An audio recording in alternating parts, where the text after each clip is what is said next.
வணக்கம்ப்பா. நரம்பு தளர்ச்சி உள்ளவங்க தொடர்ந்து 48 நாட்கள் நான் சொல்கிற மாதிரி நீங்கள் சாப்பிட்டு வந்தீங்கன்னா, நீங்கள் வைத்தியம் பண்ணுறதோட இதையும் சேர்த்து சாப்பிடுங்க. உங்களுக்கு சீக்கிரமாக உங்களுக்கு சரியாயிரும்.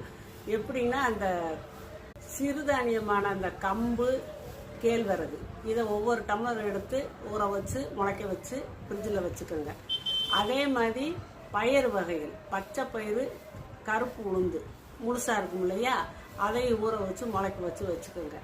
வெந்தயம் அதையும் ஒரு டம்ளர் எடுத்து நான் வீடியோ போட்டிருக்கேன். அந்த வெந்தயத்தை எப்படி ஊற வச்சு முளைக்க வைக்கிறதுன்னு அதை பார்த்து செஞ்சு நீங்கள் ஃப்ரிட்ஜில் வச்சுக்கிட்டு டெய்லி 1 ஸ்பூனோ 2 ஸ்பூனோ ஒவ்வொன்றையும் ஒரே அளவு எடுத்து நீங்கள் ஒன்றா கலந்து சர்க்கரை இதுகளை தேங்காயெல்லாம் போட்டு கூட சாப்பிட்லாம். அப்படி இல்லைன்னா நீங்கள் காரமாக வேணும்னா இந்த இஞ்சி, மிளகுத்தூள், எலுமிச்சம்பழம், உப்பு இதுகளை போட்டு பிரட்டி சாப்பிட்லாம்.